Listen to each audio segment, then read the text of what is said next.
Well, welcome everyone. Did everyone eat well? Yes. Well, good. Okay, well, thanks for coming. We'll see you next week. No, it is great to have you all here. Thank you for coming. Welcome to what I promise you, or your money back, double your money back, will be a very worthwhile amount of time. So I want to welcome you here. I want to welcome you guys we got several folks watching live stream as well. So I know Angela Fobbs is watching live stream. So Angela, welcome. Very special guest though as well. Watching tonight is J.D. Blue with his mom, Rochelle, Dad Johnny. J.D., thank you for watching. We hope you enjoy yourself. And for all others watching live stream or video delay, thank you so much. Well, my name is Frank Loria, and I have the privilege of kind of hosting and bringing the presentations of the Alpha course over these 8 weeks that I trust we will have together. I can tell you a little bit about me, then I'm going to tell you a little bit about the history of the Alpha course, because I was just asking at my table a minute ago, do you have any idea what to expect tonight? They said, have no idea. I said, well, neither does anyone else, so we'll just see what happens. But I'll give you a little bit about me and then the history of Alpha and why I believe it is going to be worth your while to consider spending the next 7 Tuesdays with us, other than dinner and you don't have to clean up. So a bit about me. I owned a business in New Orleans worked there and owned it for about just short of 44 years. I just sold it about a year ago and did not retire, and then came immediately over here, and I am now gone from a full-time business world to almost the full-time pastor world here at Lakeview Christian Center. We've attended this church, Annette and I have, for, just short, March 15th will be 44 years. There's a lot of 44s in my world here. That was my number on the football team, was 44. This is crazy. Anyway, but before I go on, I need to introduce you to my better three-quarters on her worst day, and that is my bride, Annette. You can't see your live stream, but sweetheart, would you stand up for a moment and just see how gorgeous she is? She is my bride of 45 years, 5 months, 24 days, 8 hours, and about 38 minutes. And we have 3 grown kids that are married to 3 other grown kids, and they have given us 12 grandkids. Both Annette and I grew up in New Orleans, and Annette went to Dominican High School. Any other Debs here this evening? We have one other Deb. Yeah, well, that's nice. And I went to an all-boy military school called New Orleans Academy. I did graduate with distinction from the academy. I graduated in the top 18 of my class of 21. I chose not to pursue a college education, so I attended Louisiana State University, where I could pursue so many other things that I couldn't pursue at home. I joined the wildest fraternity on campus. I was a deek at LSU. You may want to leave now.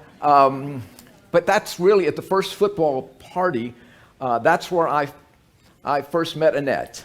She was swinging from a chandelier, and that's really where she first caught my eye with her heel, and then my shoulder with her knee, and down we went, and she's just been all over me ever since. So at least that's the way I'm trying to train myself to remember that. So more about me later. But the Alpha course actually had its start in London, England, back in the mid-1970s, with just a little fledgling Bible study in a little Anglican church called Holy Trinity Church, Brompton. And a guy by the name of Nicky Gumbel became the rector of this church, and he turned this little Bible study into what is today a course that is held all over the world in over 100 languages and over 130 countries, and is done by virtually every Christian denomination. And over 30 million people have attended the Alpha course worldwide. Now, here at Lakeview, we've done Alpha since, interesting, as the week to the day after 9/11. So 9/11/2001. There were a lot of questions that night. But in the 22 years we've held Alpha, we've probably had over 9,000, closing in on 10,000 people. And we've had church leaders from virtually every denomination. We've had several Catholic priests that have come, and Catholic educators. As a matter of fact, the senior pastor from St. Angela Merici Church, Bo Charbonnet, has come. He brought his entire Christian education department. He told them, you cannot sit at the same table, and he spread them all through the room. If you know Bo, he's a great man, and he has honored us so much because people will go to him at St. Angela and say, Bo, show us how to do Alpha. And he says, no, you go to Lakeview Christian Center. So we have been most blessed and humbled by Bo's appreciation of what we get to do here. So what is Alpha? Alpha is an opportunity to find out what's in the Bible, because most of us don't know what's in the Bible. We may have grown up religious. We may have grown up going to church. We may have grown up thinking or believing we're Christians. So Alpha is an opportunity to kind of find out what is in the Bible. It's an introduction to biblical Christianity. It's an opportunity to think, to reason, and to listen in a totally non-threatening atmosphere about what the Bible has to say about God, what the Bible has to say about you and me. And that's why what we're going to do tonight, I think, is so important, because we rarely take the time to think about things that we really have the questions to. Isn't that interesting?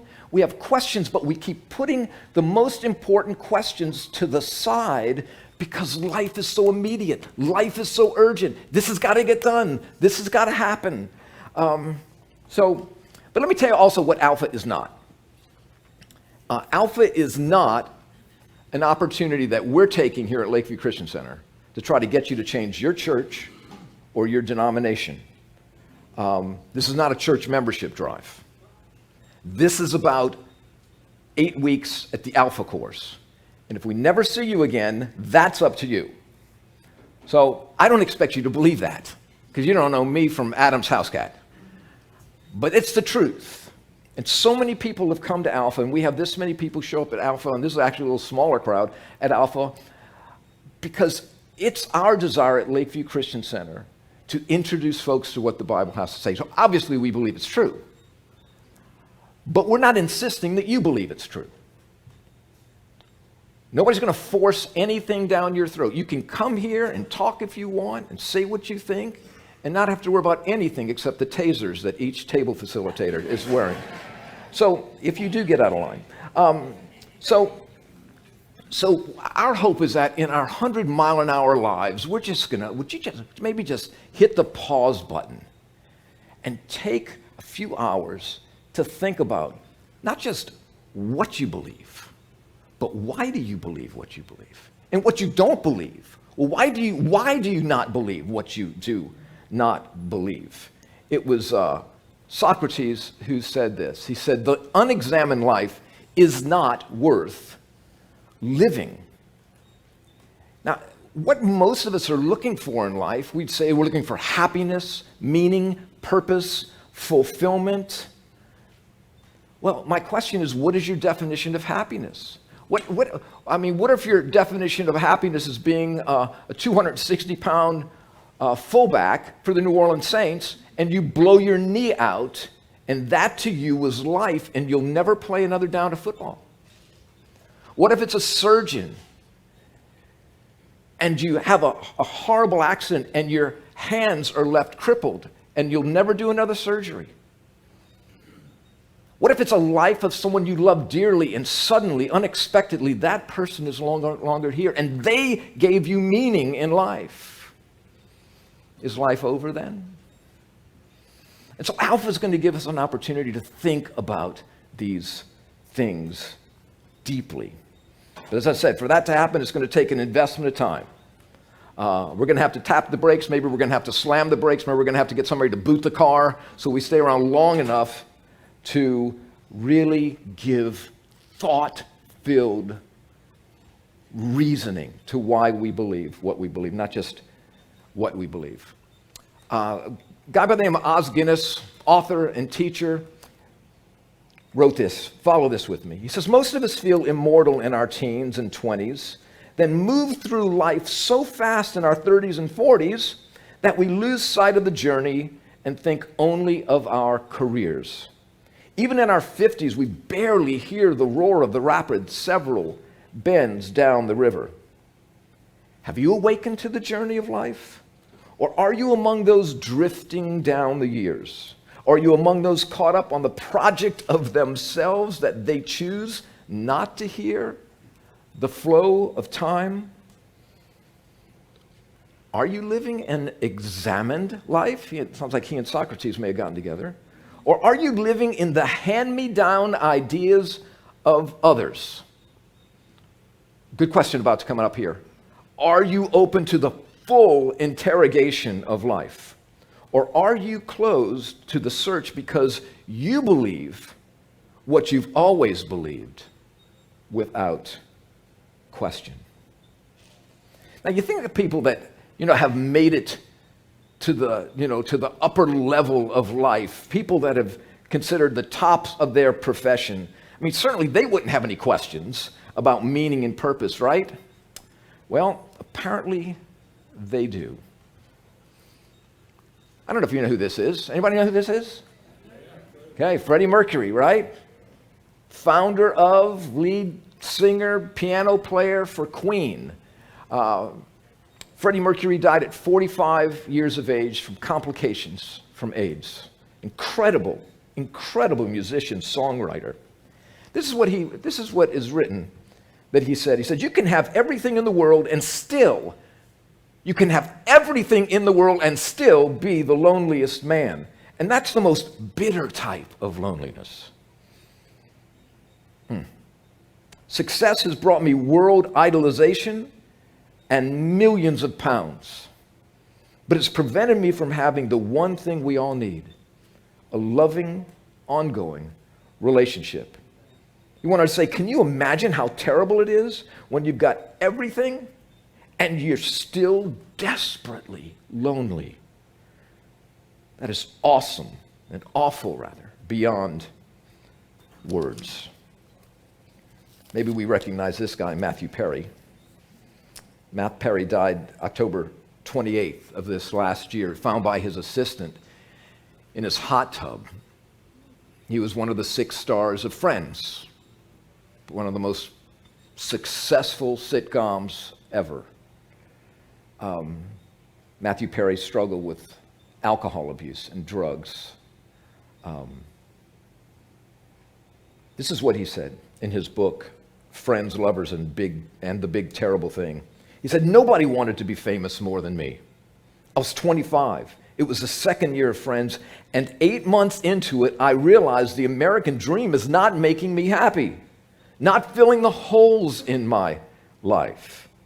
I couldn't get enough attention. Listen to this. Fame does not do what you think it's going to do.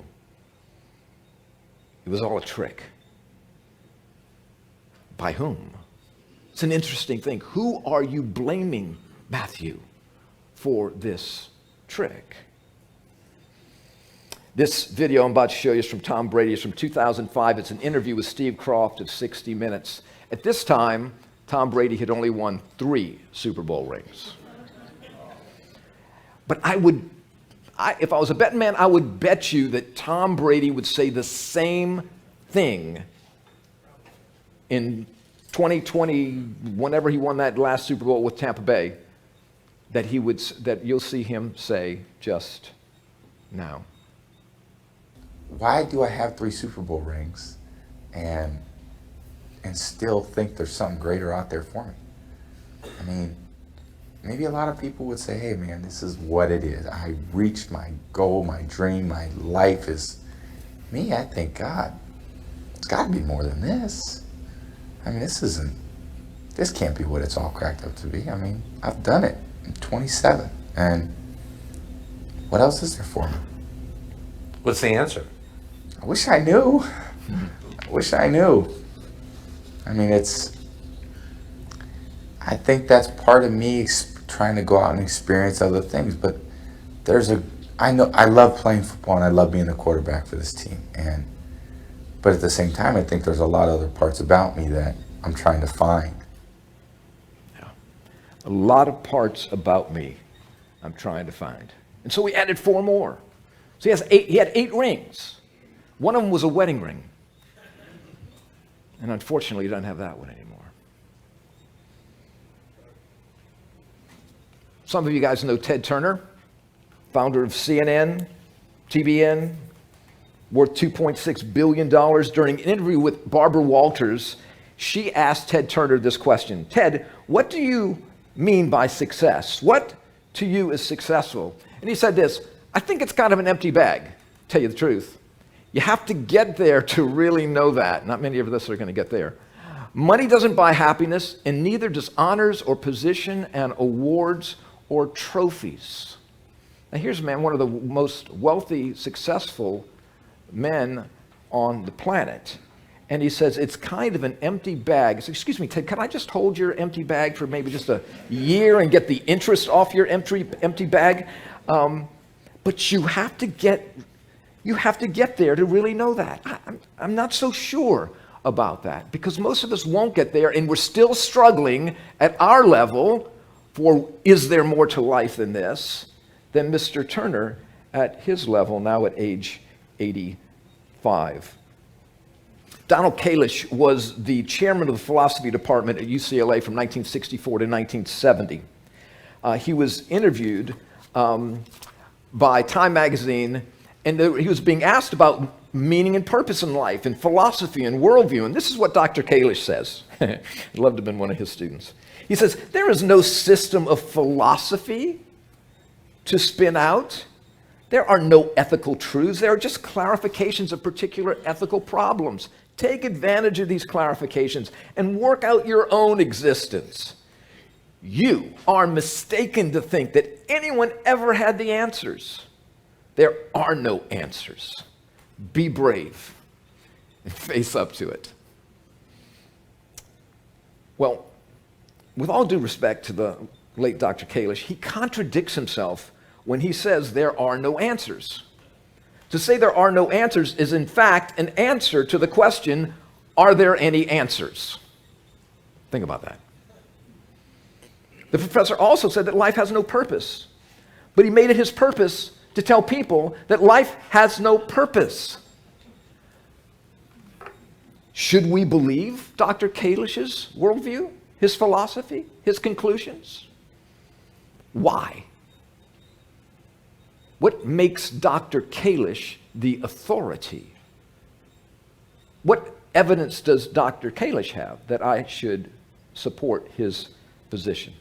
Because the Bible, and I'm not asking you to believe it, but the Bible takes serious issue with Dr. Kalish. The Bible that I had never read does claim to have answers for the most important questions that everyone has in life. Now let me ask you this question. Beyond just raising your hand for a minute. How many of you grew up, just kind of as a course of life, reading the Bible? Just raise your hand. It was something you did all the time. Don't be shy. 1, 2, 3, 4, 5, 6. Okay, I don't have 10 hands here. So that's interesting then, that so few of us in this room actually grew up reading the Bible. Now, the Bible claims to have answers to worldview questions like, where did I come from? Who am I? Why am I here? Where am I going? The Bible claims that God made you and me to have meaning and purpose. We get that from the Bible. But again, I'm not asking you just to believe this because I'm saying it. As a matter of fact, I'm not asking you to believe anything I'm saying. You have to make these decisions for yourself. I'm not standing up here as an authority, just reporting. But if the Bible is true, Jesus, who is the central figure of the Bible. And next week, our topic is who is Jesus? It's going to be a lot deeper than you may expect. He made some incredible claims. He said he came that you and I would have life and have it more abundantly. Now, if he says he's coming to give us life, I don't think he's coming to give us what we already have. If he says there's life he's coming to give us, there must be something he's coming to give us that we may think that we have, but what he says we don't have without him. Could be true, could be false. But regardless, to believe that requires faith. Now, my question is, are you a person of faith? Do you have faith? Not much. But understand this, we exercise faith every day. Faith is not necessarily a religious thing. We exercise faith all through the day, every day.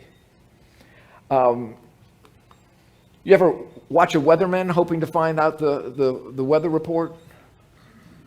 Yeah, but you watch the weatherman in faith, don't you? You believe that you're going to get a proper, forecast. And so the weatherman says, it's going to be a gorgeous weekend. Saturday, there's not going to be a cloud in the sky. The temperature is going to be 72. There's not going to be any wind. It's going to be beautiful. And so you hear that, and so you go to the grocery store, and you're picking up all the chicken and ribs and everything you want, and you got the barbecue pit. You're bringing everything out to the picnic. You got the whole family coming, and all of a sudden,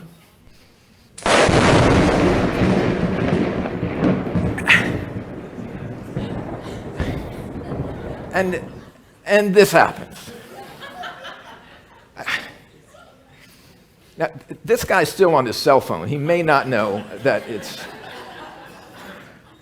But, you can see people huddled all over. They're probably scheming how they're going to kill this so-called meteorologist. But the one that got my attention mostly was this guy right here. Let me show you. He's going to save his beer.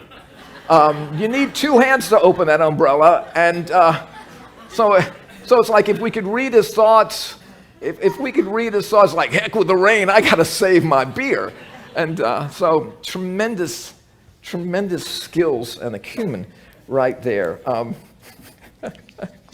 You guys drive here tonight? Most people drove here, I imagine.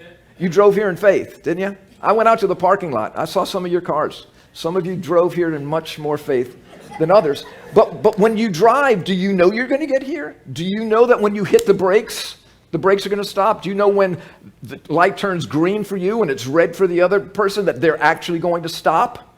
You drive in faith. It's not blind faith, but it's faith. You don't know. Okay? I trust you enjoyed your meal tonight. Did you meet the chef? Do you have any kind of idea what kind of mood he was in? Oh, I'm sorry, I blew that. That's the weatherman being taken away. But did you meet the chef? He was in a bad mood. He did not want to do this again. And so we added something a little special to it. Now, when he adds something a little special to it, that's going to give you a little bit, just wait a couple of hours. And, but if you start feeling that, and all of a sudden the doctor says, you go to see the doctor, what kind of doctor are you going to go see? Is this the doctor that you're going to be looking for? What happened, Mike? What just happened? Okay. No, this is what has to happen. Wow.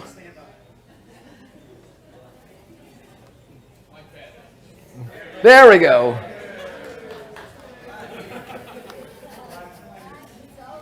All right, we're starting over from the very beginning.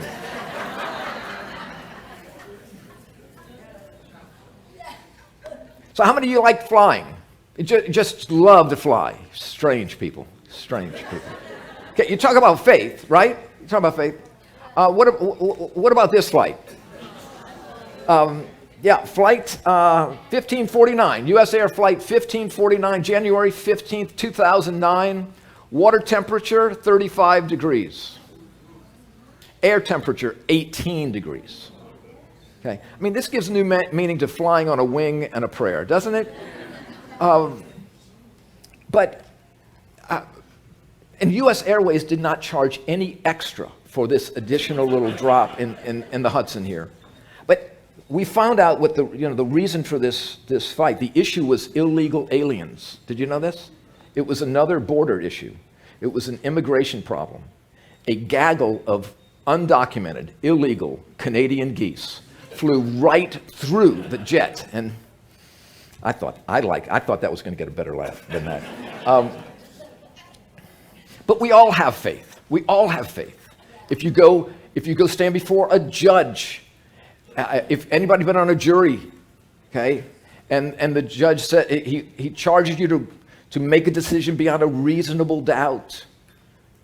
Well, the more evidence that there is, the more chance that there is going to be a conclusion that is a intelligently faith-based conclusion.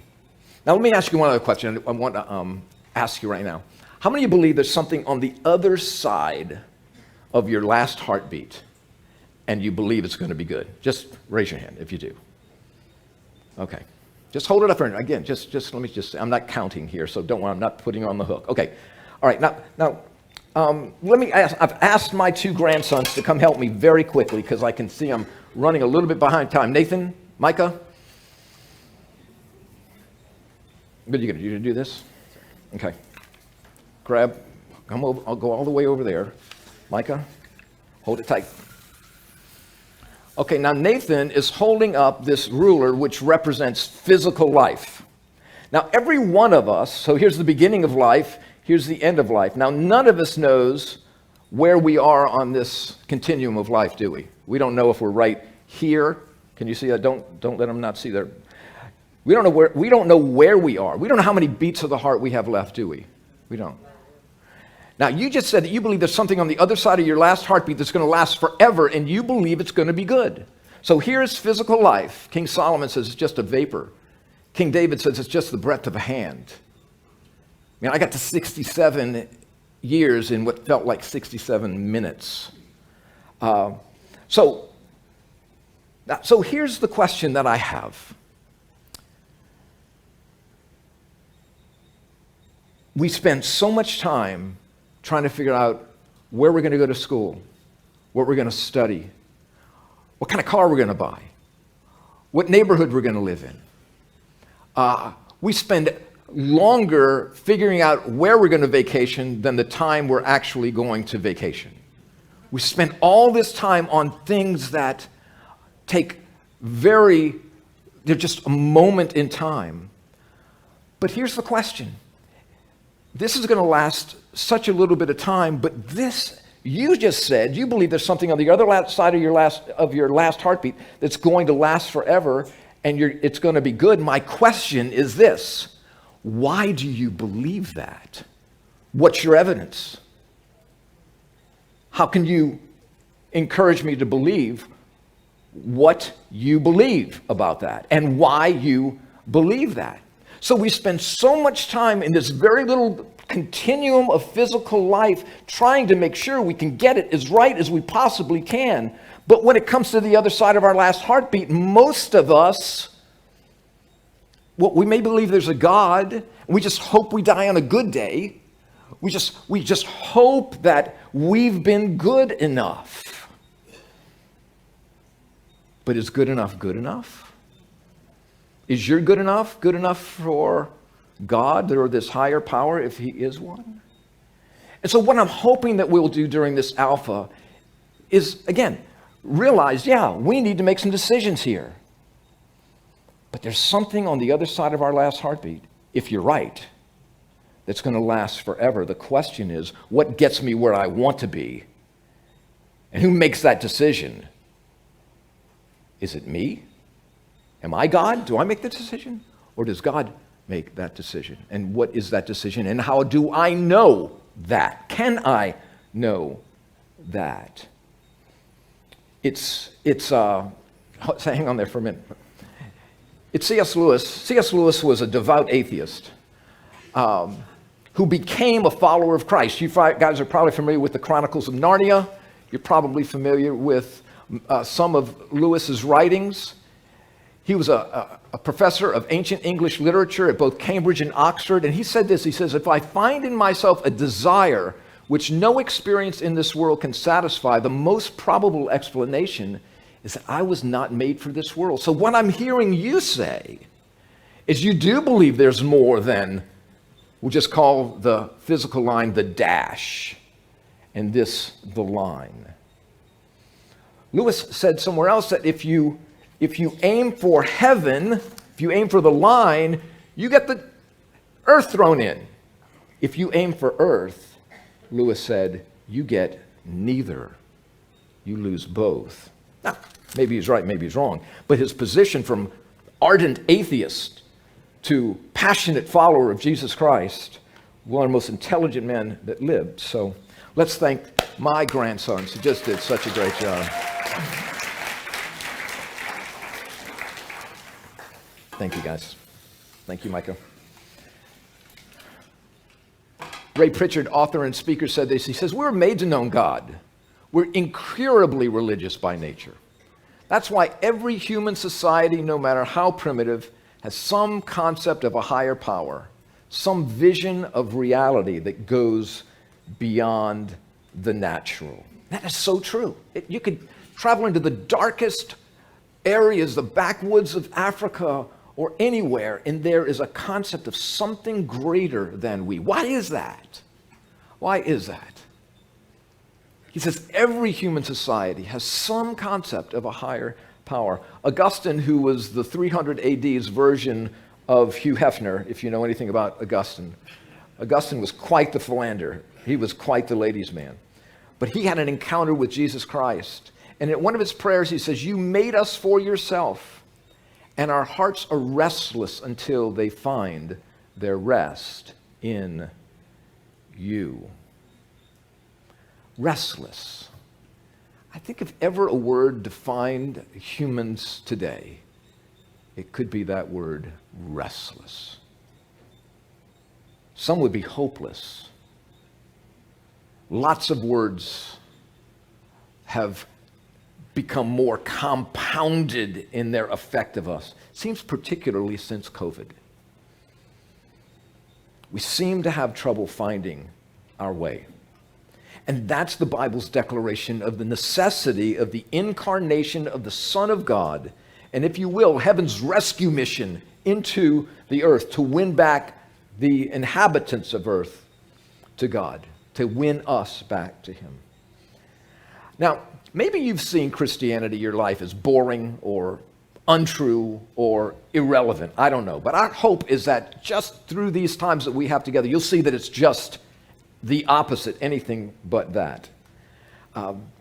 There are things and statements and declarations that Jesus makes about himself that, if true, make a life of knowing Jesus Christ more abundant, more fulfilling than anything this world can offer us. I'm going to touch on just three things as I'm closing up here in just a minute about himself that, if true, have dash and line, now and forever, consequences. Jesus went on, he said this in the 14th chapter when he was questioned by the apostle Thomas, what's the way, Jesus? We don't know the way. And Jesus answered, I am the way and the truth and the life. Well, let's first look at this. He said, I am the way. He said he was, and this is interesting, catch this. He said he was the way. He didn't say the rules, keeping the rules about him were the way. He didn't say the laws or commandments were the way. He didn't say that church attendance was the way. He didn't say that doing good was the way. He didn't say praying was the way. He didn't say giving money was the way. He said something about him, a relationship with him, something not institutional, but something most intimate and personal. He said, I am the way. Jesus understood the condition of each of our hearts, that our hearts are restless, unsettled, wayward, empty, even confused, heartbroken, sinful. You fill in whichever one most fits you. But the heart of Christianity, the heart of biblical Christianity, is not rule keeping. It's knowing the person of God, the Son of God, Jesus Christ. Here's from the Gospel of John, Gospel of St. John, the 10th chapter, the 9th and 10th verse. Jesus says this, as in the 14th chapter, he says he's the way. He says, I am the door. If anyone enters through me, he will be saved and go in and out and find pasture. I have come that they might have life and have it more abundantly. If anyone enters through me, he will be saved. Saved from what? Saved from going the wrong. If what he is saying is true, saved from going the wrong way. This is his comment. If he was talking to you tonight, he would say, I am the way to keep you from going the wrong way. He would tell each and every one of us that tonight. If you came up to him individually, he would say to you, Franco, I am the way to keep you from going in the wrong direction. But this is to go in and out and find pasture. This statement, pasture, here is so good because it's a statement of peace and satisfaction and security. And Jesus also said here, I am the way, I am the truth. Now, some would ask, particularly in the realm of religion, isn't it enough just to be sincere about what you believe? Isn't it enough just to sincerely believe something? Does it really matter what you believe as long as you believe it strongly enough? My question is, what does sincerity have to do with the truth? We're talking about right or wrong. Now, for many years of my life, I sincerely believed things about God that I have come to find out were not true. It was my opinion, but it was not true at all. Does it matter what we believe? And I would argue that it does. Does it matter what we believe? Some would say it's not what you believe, but that you believe. Now that sounds fairly esoteric. It's not what you believe. I think you have to say that with a pipe in your hand or something. It's not what you believe. And an accent would help. But that you believe. But to me, that is like saying this. It's not what you eat, but that you eat. Now, Annette and I were just on a week cruise, and I think I found out that for many Americans on a cruise ship, it's just not what you eat, that you just get to eat all the time. I mean, I think people should weigh themselves when they get on the boat and weigh themselves when they get off the boat. It's amazing how the boat just seems to go up when, it's not what you eat, but do you believe that? I mean, the way we Americans eat, maybe. But how about this? It's not what you breathe, but that you breathe. I mean, we live in the chemical corridor of the world almost. How about those people in East Palestine? It's not what you breathe. Just breathe that stuff in. Who cares? Nobody lives that way. How about it's not what you invest in, but that you invest? Any financial managers here? Okay. Now, this one may be true. If you're getting older, this can be true. It's not what you marry, but that you marry. So, I don't know. But what do we really believe? Does declaring what is true for us make it true? Now think about that. Because these are the things that are being talked about today on television, social media, everything. You just believe your truth. You have your truth. So we have a quote here from the high priestess of all wisdom, Oprah. Speaking your truth is the most powerful tool we all have. Now, I would love for her to unpack that for me. What are you talking about? So it wasn't true before you believed it, and then it was true. But then if you don't believe it, it's no longer the truth. Something else is the truth. No. Truth is truth. Truth is self-validating. Truth is self-verifying. Truth is truth whether I believe it or not. I can believe with everything in me that gravity has nothing to do with me as I walk to the 50th floor of the One Shell Square building. And I can step off not believing in gravity for a moment. Gravity doesn't care if I believe in it. The truth is the truth. And so when Jesus says, I am the truth, he either is or he isn't. We're going to talk about that a whole lot more next week. But hear this, one of the things about that people, kind of a shot against Christianity is that Christianity is so exclusive. Well, newsflash, all religions are exclusive. Islam is exclusive. Mormonism is exclusive. Hinduism, Buddhism, Confucianism, the Jehovah's Witnesses. So they can't, since they're all exclusive and they're saying different things, they all can't be true at the same time if they conflict with one another. So if you have two things that claim to be true but are contradicting one another, either one of them is false and the other one true, or this one is false and this one is true, or they're both false. So Hinduism has myriads of gods. In Mormonism, you yourself, if you're a good Mormon, can become the god of your own planet. Jehovah's Witnesses don't believe that Jesus was God or that he physically resurrected from the dead. Islam believes in one God. Christianity believes in one God as well, manifests in three persons. There's a law of contradiction that tells us something can't contradict itself and all those other things be true with all those contradictions. But what I love about the God of the Bible is that he did not ask us to chuck our brain at the door when it came to concerning faith. In Deuteronomy 4, which is the great Jewish prayer, Moses writes God saying this. This is the prayer. Hear, O Israel, the Lord your God is one, and you shall love the Lord your God with all your heart, with all your soul, with all your mind, and all your strength.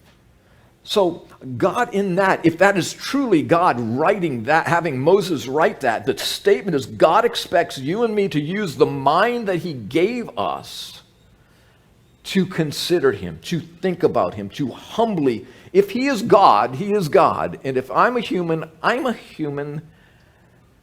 And as I think about those things, what the scripture says is that you will seek me, the truth, and you will find me when you search for me humbly. Now, that may be all hogwash. Again, not expecting you to believe it, just giving you some statements about what it says. Jesus also said this. He said, I am the life.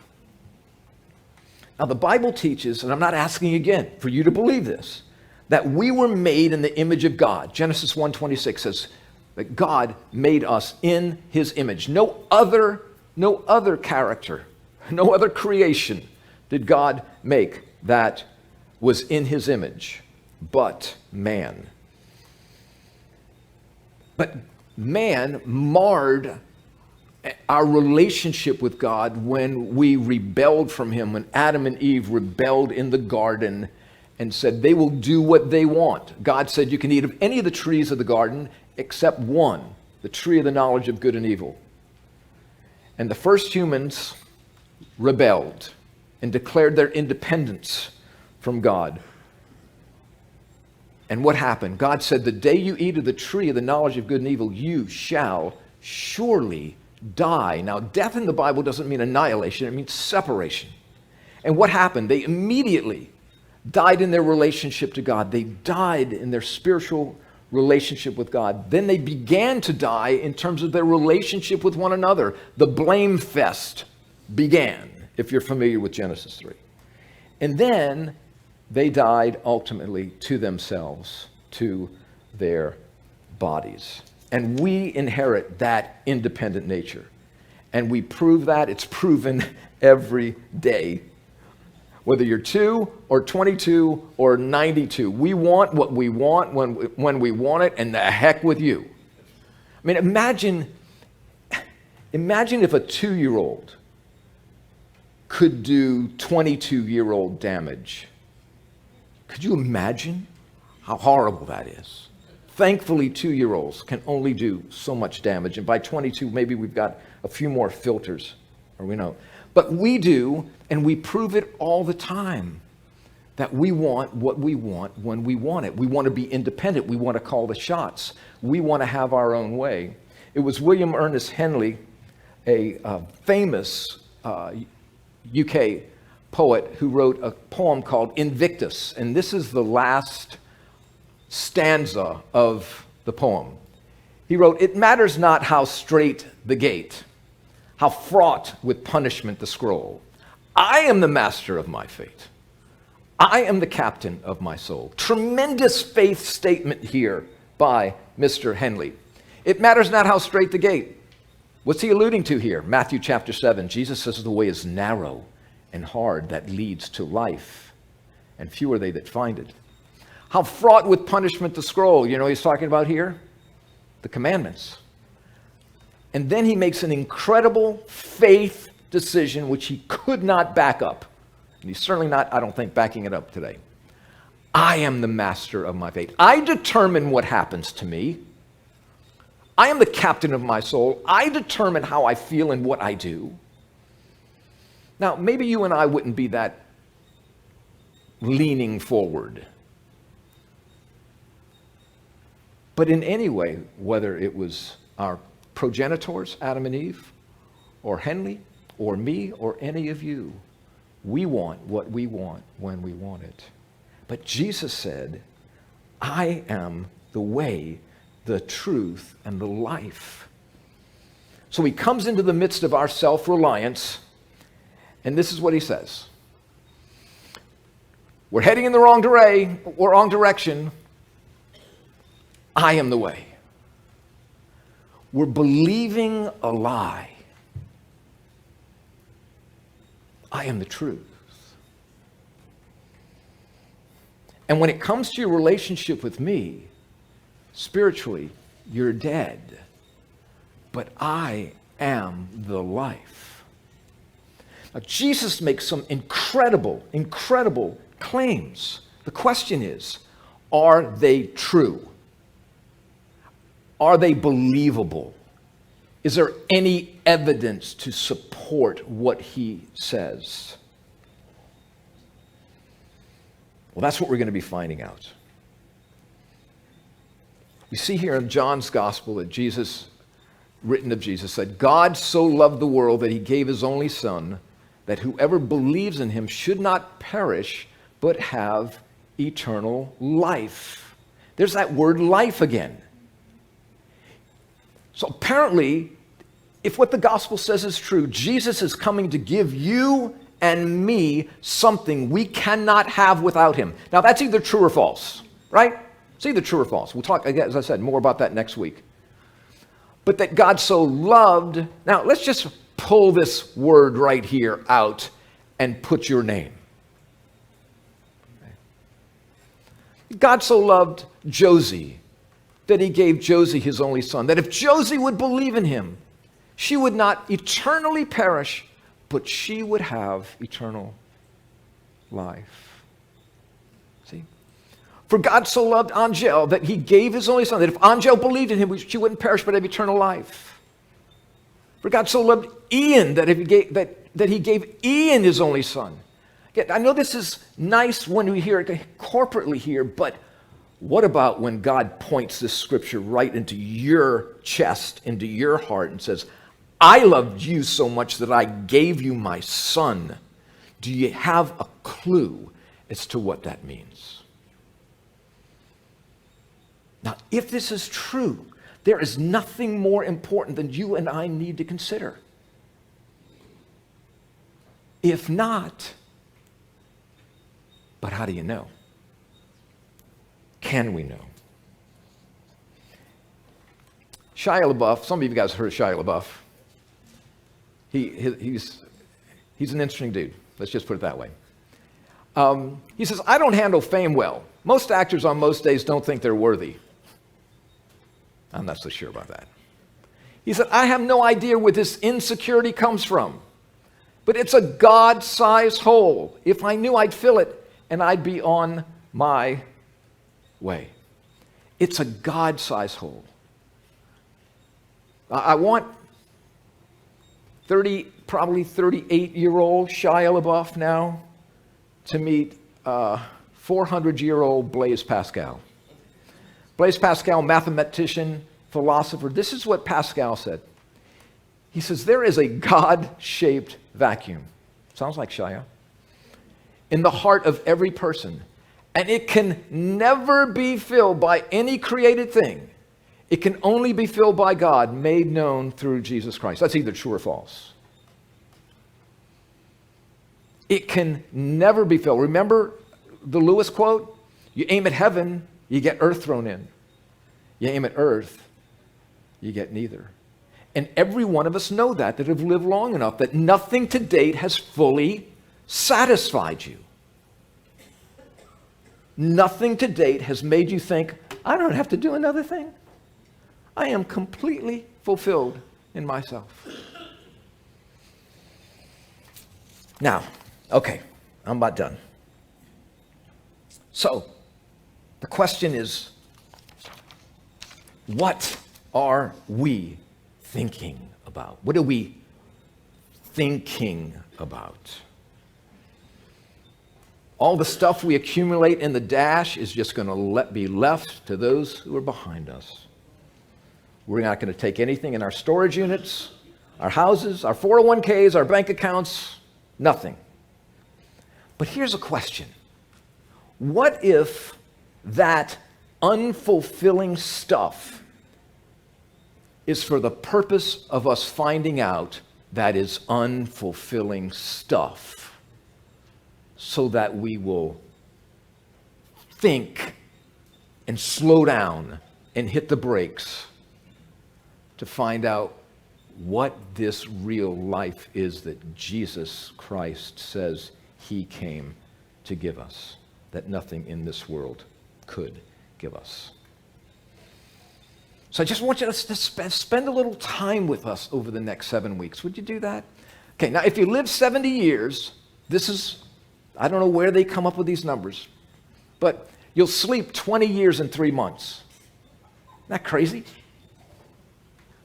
This is on norm. I know some of you people don't sleep at all. But you'll watch TV for 10 years in 5 months. You'll drive around or be in some form of transportation for 5 years and 7 months. You'll eat or drink 7 years and 6 months, unless you're on a cruise. That'll be doubled.